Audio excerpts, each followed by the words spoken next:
నేను పులిని, నేను సింహాన్ని, నా ఎంట్రుకు కూడా పీకలేరు అని చెప్పుకున్న జగన్మోహన్ రెడ్డి ఈరోజు కనీసం అసెంబ్లీలో కూడా అడుగు పెట్టలేనంత పిరికి సన్నాసని అర్థమైపోయింది.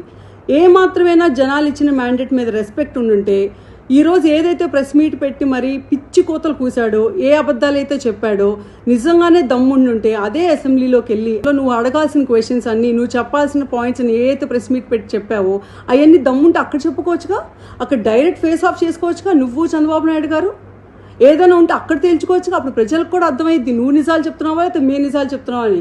ఈరోజు మేము చెప్పే ప్రతి నిజం ఊరినే నోటి మాటలు, సరదాగా గాల్లో కబుర్లు నువ్వు చెప్తావు చూడు, సొల్లు కబుర్లు. అలా చెప్పకుండా ప్రతిదానికి ఒక క్రెడిబిలిటీ ఉండాలి, ఒక ట్రాన్స్పరెన్సీ ఉండాలి అని చెప్పి డిపార్ట్మెంట్ వైజ్గా నువ్వెంత దోపిడీ చేశావు, గవర్నమెంట్ రాష్ట్రంలో ఎన్ని గవర్నమెంట్ ఆస్తులు తాకట్టు పెట్టి ఎంత అప్పులు తీసుకొచ్చావు, ఎంతమంది పెన్షన్దారులు పెన్షన్లు ఎగ్గొట్టావు బాండ్ల రూపంలో, ఇవన్నీ నువ్వు ఎన్ని రకాలుగా రాష్ట్రానికి, రాష్ట్ర ప్రజలకి ఎంత అన్యాయం చేసావు అని చెప్పి క్లియర్ కట్గా ఒక వైట్ పేపర్ రిలీజ్ చేస్తున్నావు.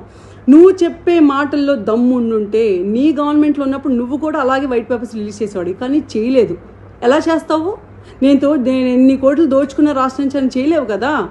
అప్పుడు చేయాల్సిన పనులన్నీ చేయకుండా జనాల్ని నిన్ను చీకొట్టి నువ్వు మాకు అక్కర్లేదురా బాబు అని చెప్పి నేను పక్కకు నెడితే, అయ్యా బాబు నాకు మళ్ళీ అంటే ఎల్ఓపి కావాలి, లీడర్ ఆఫ్ అపోజిషన్ ఇవ్వండి అని టీడీపీని అడగటం, ఢిల్లీలో వెళ్ళి ధర్నా చేయటం, లేకపోతే హైకోర్టులకు వెళ్ళటం.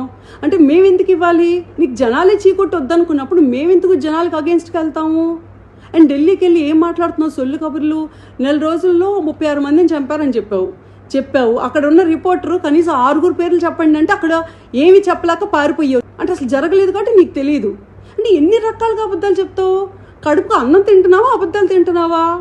ఏమన్నా అబద్ధాలు ఉంటే నీకు ఇలా టైం పాస్ అవ్వకపోతే ఇంట్లో వెళ్ళి కూర్చో. మీ ఆవిడ ఉంది ఎలాగో సాక్షి పేపర్లో రోజు నిద్రలేస్తే ఆమె అబద్ధాలు రాసిద్ది. నువ్వు మీ ఆవిడ కలిసి కూర్చొని ఒకరికొకరు చెప్పుకోండి ఈ సొల్లు కబుర్లన్నీ.